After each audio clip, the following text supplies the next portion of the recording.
আজকে একটা ফুল day video নিয়ে চলে এলাম তোমাদের সামনে। সকালবেলা বর বাজার করে নিয়ে এসেছে, মটরশুঁটি ছাড়াতে ছাড়াতে অর্ধেক আমার পেটেই চলে গেল। তো সবজি বাজারগুলো করে এনেছে। আর আজকে আমি সাউন্ড দিচ্ছি এই কারণেই, পাশের বাড়িতে নাম সংকীর্তন হচ্ছে, তো জোরে জোরে গান বাজনা হচ্ছে। সেই জন্য আজকে আমি তোমাদের সাথে মাঝে মধ্যে ভয়েস দিয়ে দিয়ে ভিডিওটা শেয়ার করব।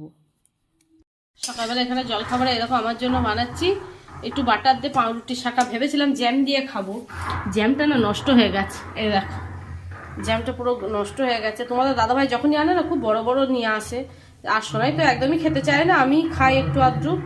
অনেকদিন খাওয়াও হয়নি, দেখো নষ্ট হয়ে গেছে। 136 টাকা দাম নিয়েছিল গো, অর্ধেকের ওপর আছে। ওকে বললে হবে না, ফেলে দেবো। তোমাদের দাদাভাই নিয়ে এসেছে এখানে হাঁসের ডিম। আজকে আসলে আমাদের নেমন্তন্ন আছে পাশের বাড়িতে, দেখো হাঁসের ডিম নিয়ে এসেছে। এই বাবা আর সোনাই যাবে, আমাদের সবারই নেমন্তন্ন, তোমাদের দাদাভাই যাবে না বলে আমিও আর যাবো না। তো দুজনাকার জন্য রান্না করছি, কি কি রান্না হবে সেগুলো তোমাদের সাথে পরে শেয়ার করব। আগে পাউরুটিটা খেয়ে নিই। পাউরুটিটা সেঁকে একটু রোদে বসে বসে খাচ্ছি। আর পাউরুটিটা সেঁকতে সেঁকতে কোথায় কি কাজে চলে গেছিলাম, একটু লাল লাল হয়ে গেছে, খড়িয়ে গেছে। তো যাই হোক খেয়ে নেবো।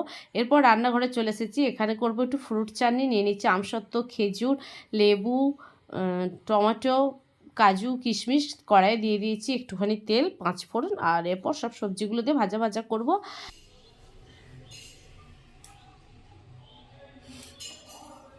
আমার চাটনিটা হয়ে গেছে, দেখো একটু লেবু রস দিচ্ছি। চাটনি ঠান্ডা না হলে লেবু রস দিলে না তেতো হয়ে যায়। আর এখন ওদের হরিনামটা একটু বন্ধ হয়েছে বলে কথা বলতে পারছি। এখনও আমার হবে ডিমের ঝোল। এখানে বাঁধাকপি সেদ্ধ করেছি, বাঁধাকপি করবো মাছের মাথা দিয়ে। আর ডিম সেদ্ধ করে বেসিনে রেখে দিয়েছি ঠান্ডা হতে, হাঁসের ডিম। ভাতের চাল রেখেছি, ধুয়ে চাপাবো। তো রান্নাটা হয়ে যাক বুঝলে বন্ধুরা, তারপর আমি তোমাদের সাথে শেয়ার করছি। এখন দুজনা খাবো বলে অল্প করে পটল ভাজা বানিয়ে নিচ্ছি। যেহেতু আমি আর বর খাবো সেই জন্য আর বেশি ভাজলাম না কো। আর ফুলকপি, আলু, ডিম দিয়ে ঝোলও বানাবো, সেই জন্য অল্প করে মশলা আমি শিলনোড়ায় বেটে নিচ্ছি। অল্প মশলাটা মিক্সিতে বাটতে প্রচণ্ড অসুবিধা হয়, ভালো করে মিহি হয় না কো। আর শিলনোড়ায় মশলা বাটলে তার একটা আলাদাই স্বাদ রান্নায়। প্রথমে বানাচ্ছি এইটা মাছের মাথা দিয়ে বাঁধাকপির তরকারি। যে মটরশুঁটিগুলো আমি সকালে ছাড়াতে ছাড়াতে অর্ধেক আমার পেটেই চলে গিয়েছিলো, সেই মটরশুঁটি দিয়ে পেঁয়াজ দিয়ে আদা রসুন বাটা মাছের মাথা দিয়ে করছি বাঁধাকপির তরকারি।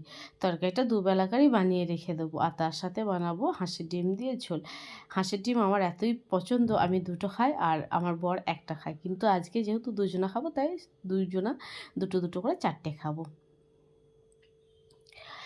তো ডিম আলু ঝোলটা না এত সুন্দর হয়েছিল বন্ধুরা।